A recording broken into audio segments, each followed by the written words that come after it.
Okay.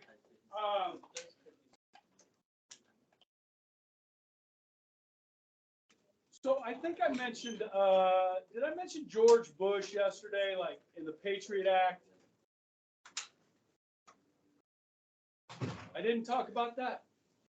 Oh, it might have just been with Mariah. Okay. Talking about temporary, where is this slide on Monday? There it is. Okay. Talking about temporary fascism. Okay. So, like I said, I'm not calling Roosevelt a fascist, right? But I think it is fair to call the National Recovery Administration fascist. Are you with me? Now, another example that could be used is Abraham Lincoln.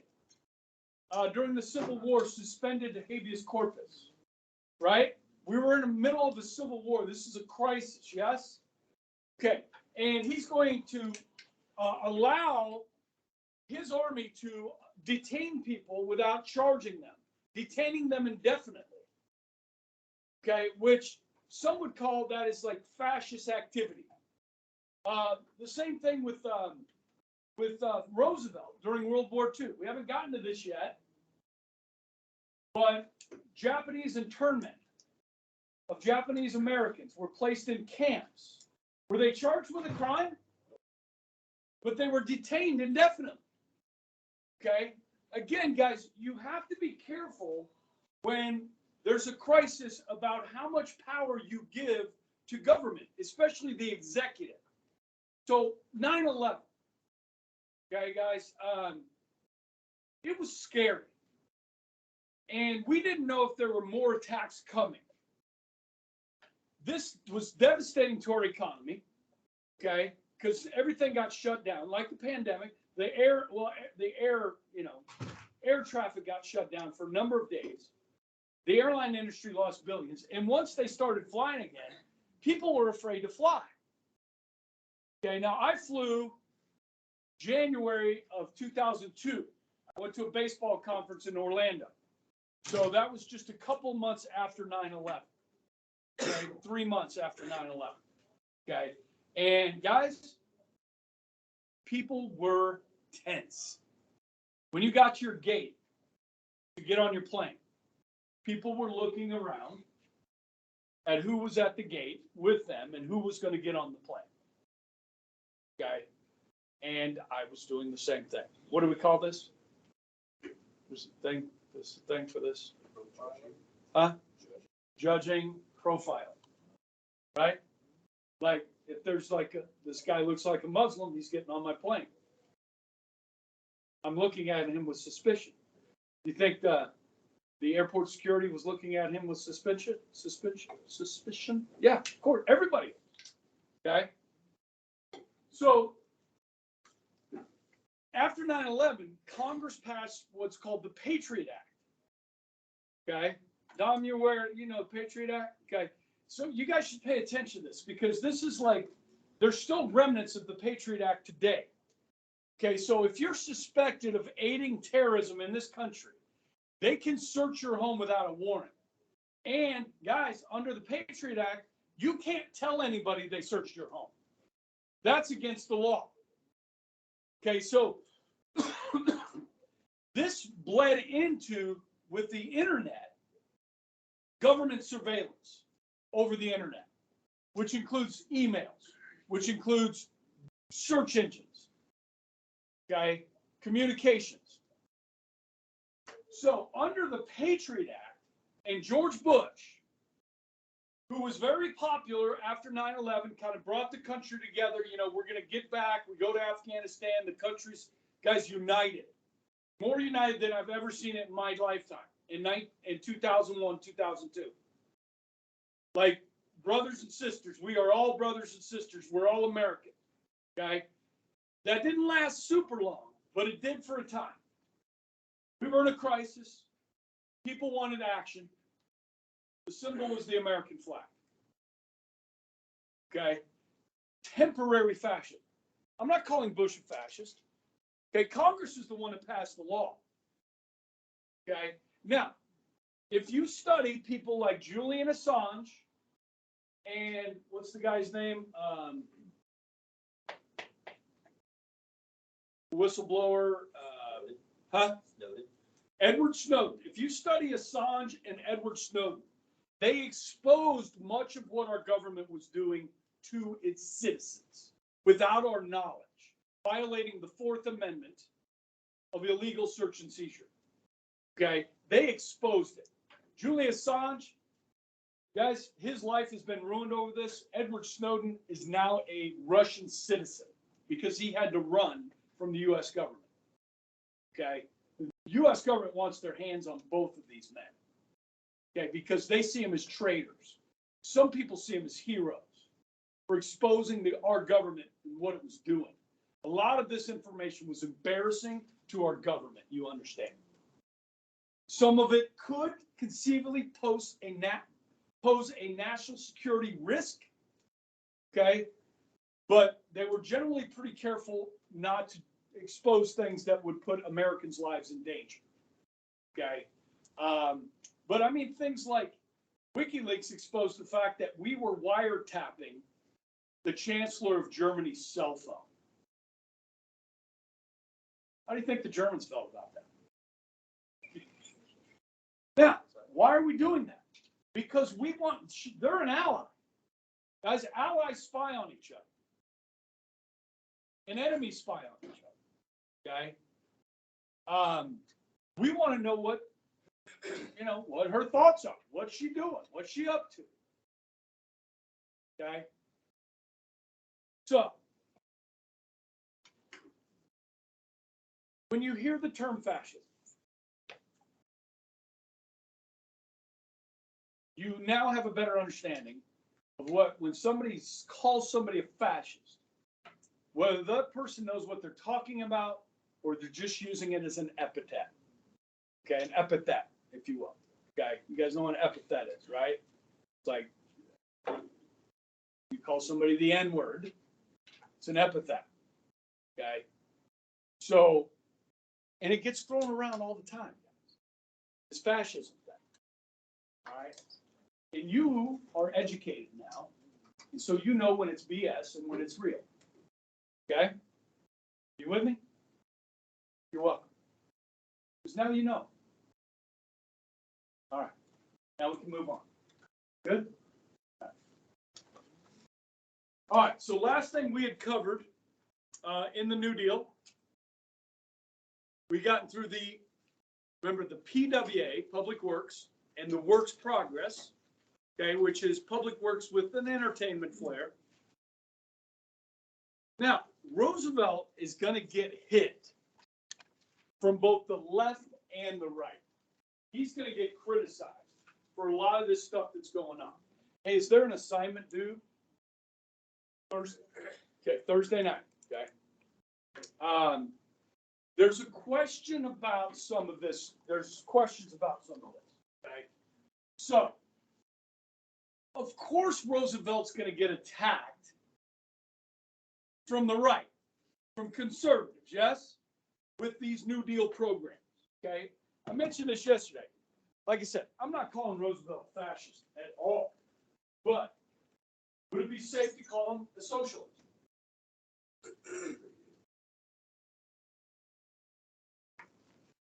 What is socialism? Yeah.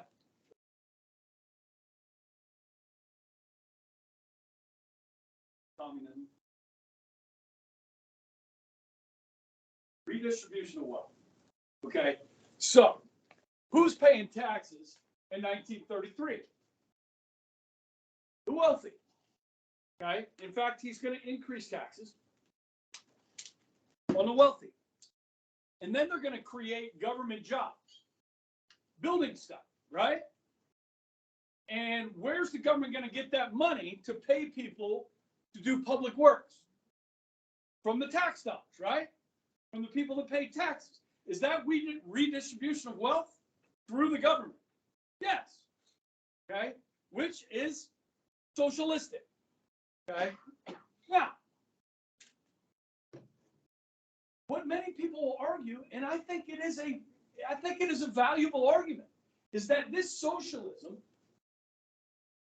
kept us from going towards communism or full-blown fascism so that we can eventually come out of this depression and reinstitute free market capitalistic principles. It staved off us from doing something more, even more radical, which I think is a fair argument about the New Deal and Roosevelt and socialism. I think it's a fair thing to say that by using socialism, Roosevelt staved off us from becoming more radical than that. Does that make sense? Yeah. So, of course he's going to get hit by Republicans. All right? They say, now some Democrats thought that he wasn't going far enough. Okay, so he's going to get attacked from both sides. So let's start from the right. So the Republicans formed this thing called the American Liberty League. All right? This American Liberty League, their goal is to do these things. Combat radicalism, like socialism, communism, fascism, preserve property rights, which would stave off communism, okay, and uphold the Constitution. Now, I did a little bit of research on this group, the American Liberty League, okay, and they had a little bit of radicalism of their own. In fact, there was an assassination plot that was disrupted that was born out of this American Liberty League. They got busted, okay? So, we got a little radicalism on both sides right here, okay? Now, from the left, like I said, there are going to be people that don't think Roosevelt is going far enough to help people, okay? So the Democrats are going to attack FDR from the left. Okay, this would be more of your Bernie Sanders type, Elizabeth Warren type, AOC type, okay? Although, I think those folks are pretty happy with Joe Biden, okay? I think you haven't heard much out of Bernie Sanders, okay? And if Joe Biden runs again, Bernie Sanders announced he will not run if Joe Biden runs for re-election. He's about as old as Biden. Trump is 2 years younger than Biden. Biden is now 80. I think Sanders is 81. So, yeah. Biden's the oldest president ever elected. So if Trump won in 2024, he would be the oldest elected. By the way, the Republican field for president in 2024 has now grown to 2 people. Trump already announced. Who announced this week? Anybody know? Of course not. It's a she.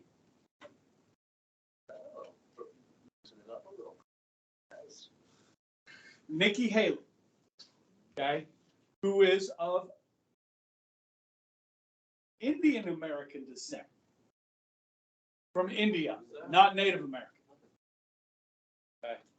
As is Kamala Harris, as Indian American as well. Nikki Haley, she's the former governor of North Carolina and former U.S. ambassador to the United Nations. Okay. She was UN ambassador during the Trump administration. Yeah, Nikki Haley's, she's a good candidate. Do I think she has a chance to win? No. But she's a good candidate. Maybe she's vying for vice president. Okay, or maybe she thinks she can win. Who am I to say? I like Nikki Haley. Okay, is she my top pick? No. Now, have you heard of any of these names before? You heard Huey Long? Any heard? Yeah, he's great. Okay. This is Father Coughlin. Okay, he's a radio priest, and this is Dr. Francis Townsend, who's a self-proclaimed advocate of the elderly. Okay, I'm going to start with Father Coughlin and Townsend first, and then we'll talk about Huey Long. Okay, Father Coughlin he's obviously a Catholic priest, had a huge following on the radio. Okay. And, kind of the Catholic social justice thing here that, we need to be helping the poor and so forth, did not feel that Roosevelt had gone far enough. So him being critical of Roosevelt, it means something, okay, to his listeners. Okay, so they're going to be pushing Roosevelt to do more. Okay. Now, Dr. Townsend comes up with this idea. It's kind of an interesting idea. The most vulnerable in our society, obviously, are children and the elderly. So for the elderly, this is what we'll do. We're going to give every person of a certain age $200 a month. The catch is, they got to spend it. So if you're an old person, you get this $200, you buy all your groceries, you pay your rents, whatever medicine you need, okay? And whatever's left over, you either spend it or you give it away. This will make sure all of our old people are taken care of, and it will help stimulate the economy through spending. Interesting idea. Okay? It didn't go anywhere. Labor unions criticized the National Recovery Administration. Labor unions, that support workers, they don't feel like this goes far enough to helping workers, so they call it the National Runaround. Now let's talk about Huey Long. Huey Long is the governor of Louisiana. Okay? Any of you guys been to Louisiana? So if you've been there, you'll probably see some bridges and buildings named after Huey Long. Okay? I was in a little town north of Oklahoma City, and they had like a rec center named after Huey Long. Del City, outside Oklahoma City, named after Huey Long. This guy was immensely popular. Okay, now, he ran Louisiana like a king. You know what I mean? Like he was the boss. He's a boss man, okay? And so he had his own private police force, okay? And he had this idea that he said was called Share the Wealth Program, where every man would be a king. Every man would have a house. Every man would have a car. Every man would have all the things that go into their house, including a radio, okay? Everything. Every man would be a king. And where are we going to get the money? We're going to get this from the Rockefellers. We're going to get this from the Carnegies. We're going to take this money from the rich, and every man is going to be a king. People like that. Yeah? Roosevelt privately said in 1936, because Huey Long was going to challenge him for the nomination of the Democratic Party. Huey Long was going to run for president. And Roosevelt privately called him the most dangerous man in America. Now, Huey Long never got to run for president. You can go to the Capitol in Baton Rouge today and see the bullet marks from the bullets that missed Huey Long. Some of them connected. And he was assassinated on the steps of the state capitol. Okay. I'm going to show you a video clip of Huey Long talking about a barbecue. Okay. Now, this barbecue, some people are going to come eat at the barbecue. And some people are going to take more food than they're supposed to. The Carnegies and the Rockefellers. Okay. And they need to bring some of that food back and share it with the rest of us. Okay. It's an interesting analogy from a coon ass. Okay. He's got this crazy accent. All right. He's hard to understand. Okay. But he's fabulous. Now, guys, Louisiana politics is known for corruption. Before I show you this video, I lived in Louisiana for 6 months. My wife lived there for 12 years. In 1994, it might have been 96, 94, I think it was, there was an election for governor of Louisiana. These were your candidates. You ready? For the Republicans, former Louisiana Grand Dragon, David Duke, former head of the Louisiana KKK, who had renounced his views of the Klan, was now running for president or governor of Louisiana as a Republican. Democratic candidate, Edwin Edwards, former governor of Louisiana, who had just gotten out of prison for taking bribes and kickbacks from the mob to build casinos in New Orleans. Convicted felon. Oh, God. Now, I'm not going to tell you who my wife voted for, but I'll tell you who won. Who do you think won? He's not. Well, we wasn't in the Klan anymore. Please don't say the ex-Klansman. You know how many Democratic politicians were ex-Klansmen in this country? Yeah. That's a bad thing. Edwin Edwards, the convicted felon, was elected governor. Went on to serve 2 more terms as governor. And then, after he did that, he ran for Congress and was elected to the US House of Representatives shortly thereafter, just a couple of years ago, announcing his marriage to a lady in her 20s. Edwin Edwards now in his 80s. Oh my God. She's smooth. She's smooth. Welcome to Louisiana. She's all that money. All that money. I think she's winning. Okay. And I think his sons run for stuff and so forth. Okay. So we pull up this video. Pretty good.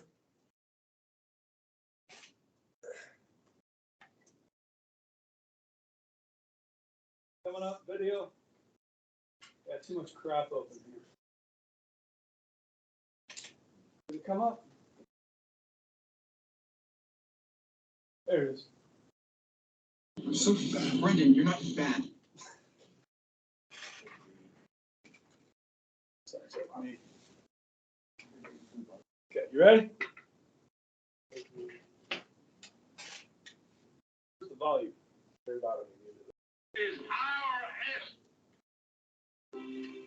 According to the tables which we have assembled, it is our estimate that 4% of the American people own 85% of the wealth of America, and that over 70% of the people of America don't own enough to pay the debts that they owe.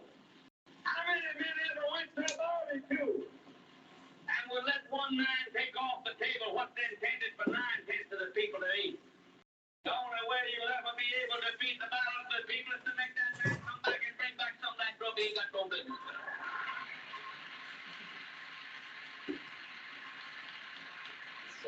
How are you going to feed the balance of the people?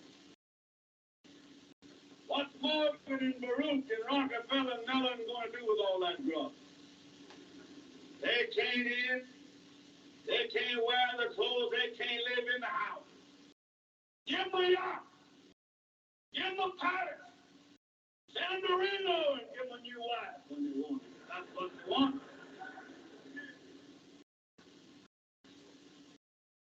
But when they've got everything on the God's living earth that they can eat and they can wear and they can live in, all that their children can live in and wear and eat and all their children can use, then we got to call Mr. Morgan and Mr. Mellon and Mr. Rockefeller back and say, come back here. Put that stuff back on this table here that you took away from there. You don't need. Leave something else for the American people to consume. And that's the problem. We're not going to destroy the Gulf Refining Company. We're not going to destroy the Standard Oil Company.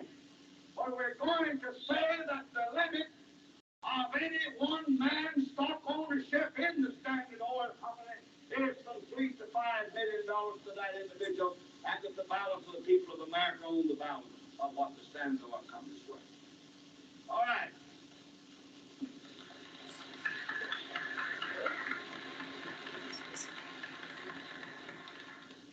Then, we start from the bottom.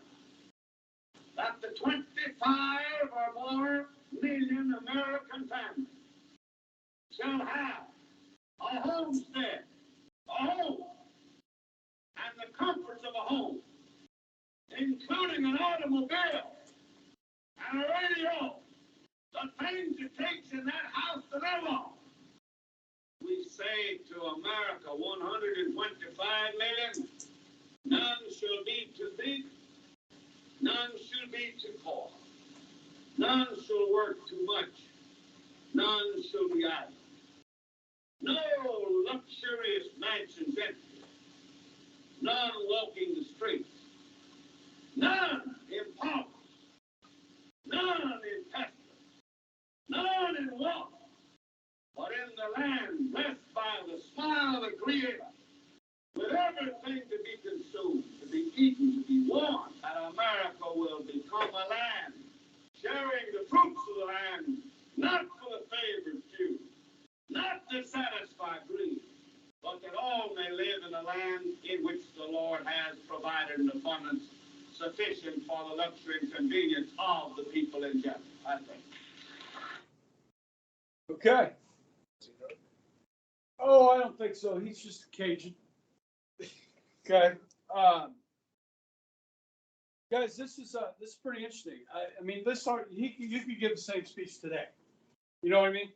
Like if you are a liberal, socialist, Democrat, this is the kind of thing you like to hear. This is something that inspired a lot of Bernie Sanders voters. Okay, that the rich have too much share of the pie. Okay, and that government needs to be the one that redistributes that. Okay, I mean it's a very popular thing. Okay, it's easy to take money from others and give it to others. Okay, and as a nation, guys, we'll decide how socialist we're going to be or not, and that's based on how we vote. Okay, so if you want nationalized healthcare systems and so forth, okay, then obviously you can figure out who to vote for. Okay, if you would like to see that retained in a capitalistic free market system, it has issues as well, then you probably know who to vote for. Okay, but it's certainly, your vote matters on these sort of things. Okay, and paying attention is important to these words. Now, I want to show you a video of my other favorite Cajun. And you guys watch the Food Channel? The Food Network? Chopped? All these different shows? Okay. TV chefs are something that we see a lot of. We've seen a lot of people make careers out of it now. Okay. What's that guy's name? Gordon Ramsay? Is that his name? Okay. Well, at an earlier age, there was the Cajun chef. His name is Justin Wilson. Okay. And those of you that have an affinity towards Cajun food will certainly enjoy this. How come the chicken crossed the road, Hein? Really, run away from them Cajuns. I'll tell you right now, because Cajuns will eat most anything, and they love to cook chicken. They love to eat chicken. That's for true. I can tell you that right now. And today I'm going to cook you chicken gumbo. But don't do it. And that's a sausage. We make in Louisiana just for making gumbo. It's a gumbo sausage. It's spelled Andouille. Andouille. Anybody know how to spell that? I guarantee. And it's a wonderful sausage. Sausage. It really is. All right, now, though, what I would like to do is just tell you a story. I'll tell you a story before I get started. Because I like to do that. I just like to get myself in a good humor with everybody else is looking at me. Years ago in Baton Rouge, when they had just one precinct for the police station, they got a call now from an old maid, female lady, woman. She wasn't making gumbo, she just got a call from her. And she said, brought yourself, and right now the dispatching man on the telephone said, what's the trouble, lady? He said, there's a man next door who's indecently exposing himself to me. I don't like that song, none at all in it. Well, they send one of them petroleum car right now. The red light blinking, the syringe on full blast. They get down, get out, the policeman cop, go to the door, flap, knock on the door, and the lady brought up to the door. She said, brought yourself with me. He followed her right into a bedroom. And she pointed next door and said, look at that. That man indeed exposed himself to a maiden female women like me. And he looked over there next door, and the man in his bathroom shaved himself. Got one of them high windows with him right here on the chest. He said, lady, I can't took that man downtown with Indian exposed himself. All I can see is his head, neck, and shoulder, that high window. She said, put up on his box so we get a much more better view, I guarantee you. Now, All right.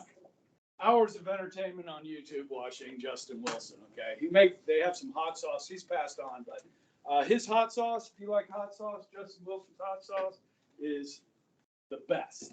Okay. All right. Sorry, I took you through that. There's a little Cajun culture there. Okay. All right. So what's next? Right here, the Supreme Court. Okay, is going to strike down not just the NRA, the National Recovery Administration, but many other laws as unconstitutional. Okay. So when you're doing your homework, if you're doing your homework, pay attention to this question, and then I'll talk more about it as we approach the end of this section. Okay.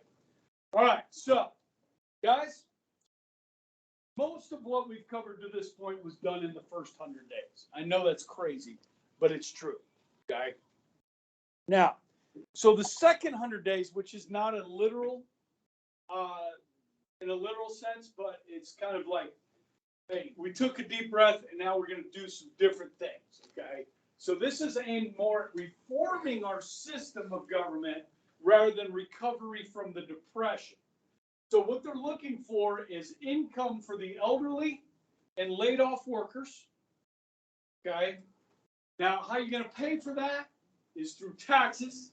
Soak the rich with taxes. And then because of the criticism he was getting from unions, okay, he wanted to increase labor unions' bargaining powers. Okay. This is one of the best pictures of President Roosevelt ever taken, I think. Great smile here. He's got the long filtered cigarette going on there in his car. Okay. And then this is a political cartoon here. This is from 1937, Rochester, New York Times Union. FDR's $5 million 6-year works plan. Streets, highways, irrigation, drainage, flood control, buildings, equipment, soil conservation, slum clearance, recreational areas, sewage, forestry, game protection, pest control, grade crossing, navigation aid, etc. Here's assorted projects over here. You can see Congress over here sweating. Okay, how are we gonna pay for this? Okay, that sort of thing. So we dig into this. What time we get out of here? 20? 10? 20? 20. Okay. What do you think is around the corner if I talk about income for elderly and unemployed?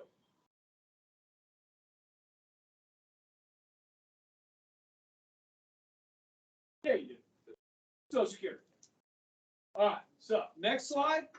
Social Security. All right. Now, guys, we're all aware of this. In government class, we talked a little bit about Social Security.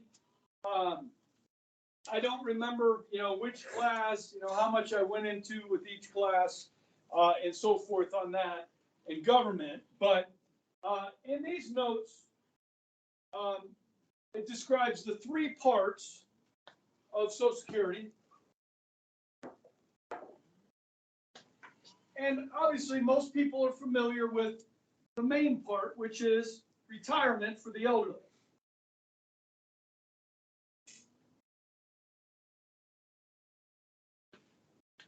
So this is passed under the Revenue Act of 1935.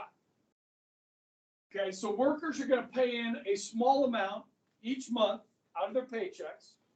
Their employers are going to match this. This is called the payroll tax. You guys remember this from government? Payroll tax. So that small amount you put in is 6.2%, which isn't so small anymore. Payroll tax is 6.2%. Okay. This goes towards retirement This goes towards unemployment.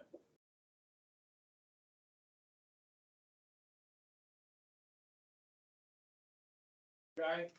So your money that you pay in, your 6.2%, is supposed to go into a Social Security fund. You guys remember what happened to that fund?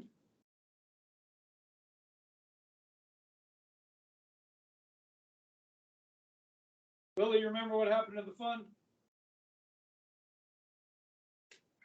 Whitney? Yeah, Congress took the money. And they spent it on other stuff. So is there a fund today? No. So the money, those of you that have jobs right now, including myself, money that we're making this week, that 6.2% that comes out is going directly to the government, directly to somebody's retirement, grandma's retirement. There's no fund. Okay?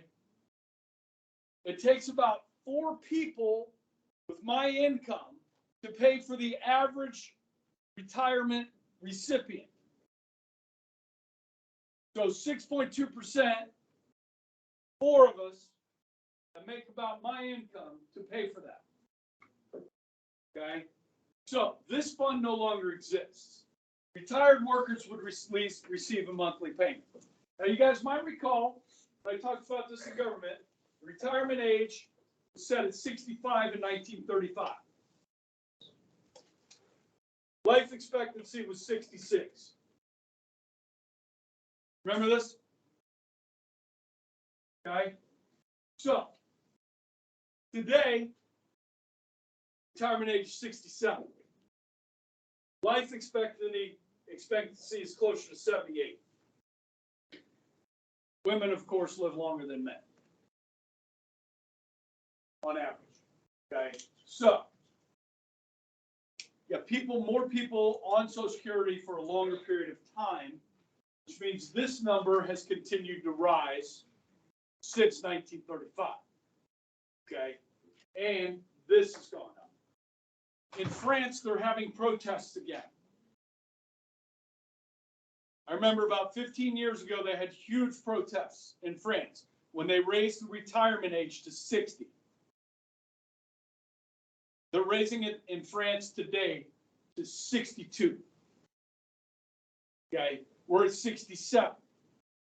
Now, this is supposed to run out of money by 2037, which is 13 years from now. So you either have to cut how much money you give to retirees or increase taxes. It's no longer solved. Now, well, it will no longer be solved. Okay. So that's part 1. Part 2 of this, and I probably talked about this in government, is what's called public assistance. You could also call this disability. Okay, now this money doesn't come from these taxes. This money comes from general revenue, from both federal and state dollars. So this comes out of like federal income taxes, not out of Social Security taxes. Okay, or state income taxes. Some of these are both federally funded and both federally and state funded. Okay, this is for the aged, the blind, dependent children, those with disabilities. Okay, you have something like 8.5 million Americans on full disability. Okay, that means they receive significant checks. You guys know Philip Eck? Okay, so he lost his mom a few years ago. So Philip actually receives a check each month until he graduates from high school. Okay, this helps his dad place the income from his spouse. Does that make sense? Okay, so a lot of people like Social Security in general. I mean, it's a very popular program.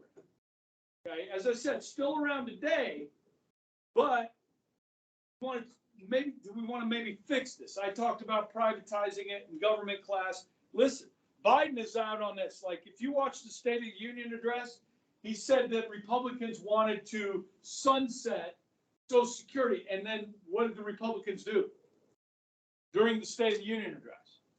They started booing Biden because they said he's lying, that we have no plans to do this. Okay, that hasn't stopped them from going back out and saying it again. Okay, but there was one member of Congress that said, hey, we need to look at this. Well, that's all the license Biden needed to say this is what the Republicans want.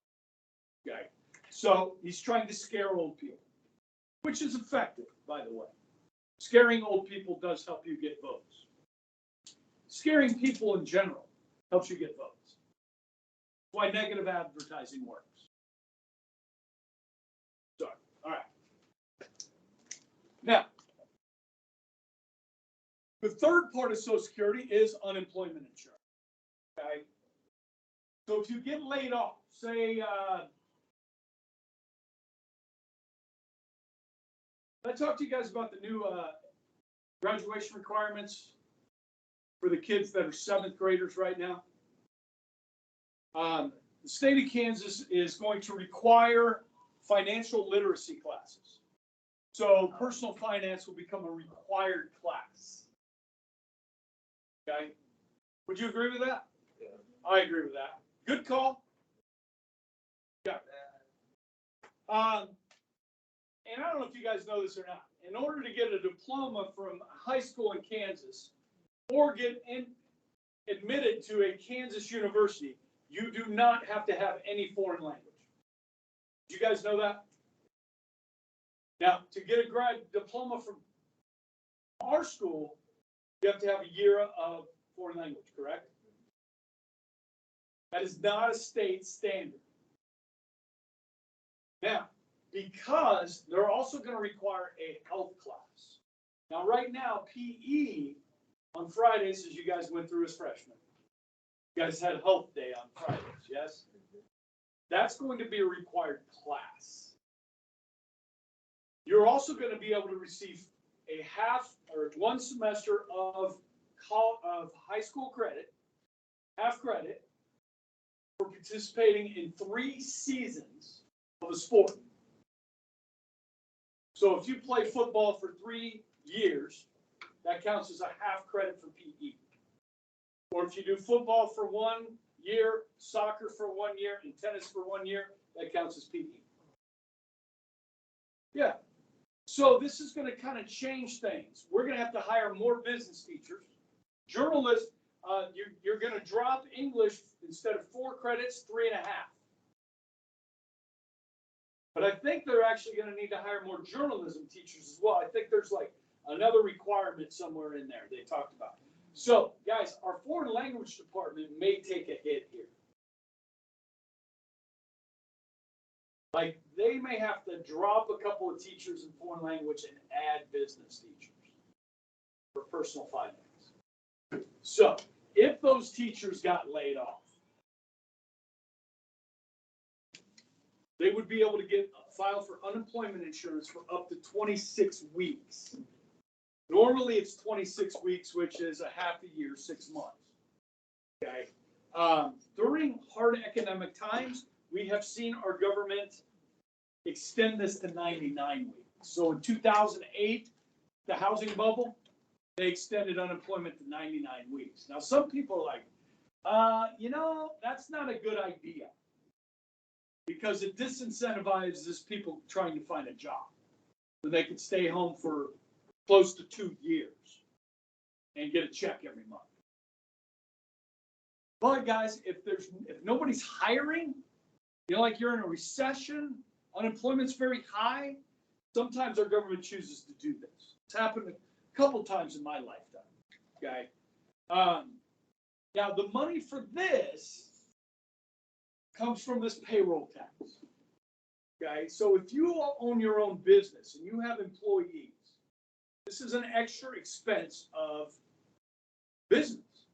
Okay.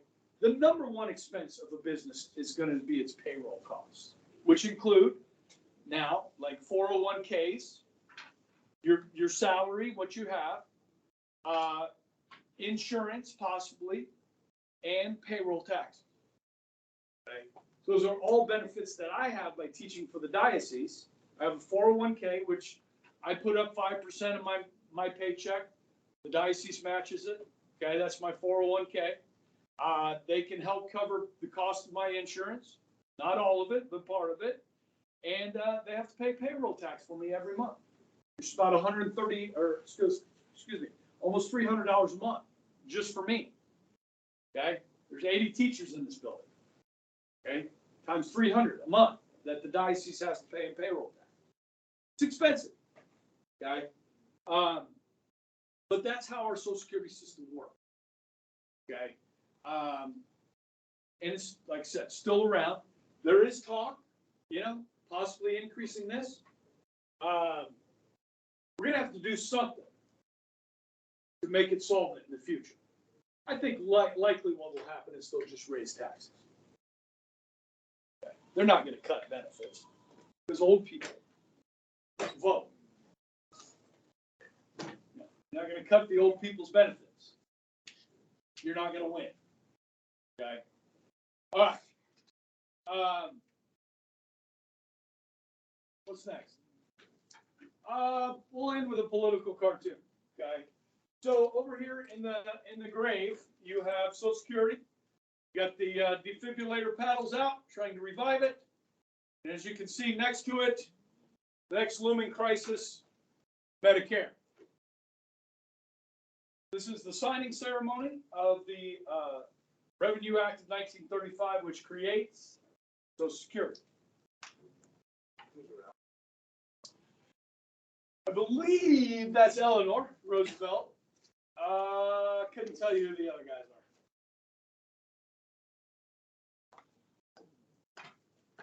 are. And that's a good place to stop.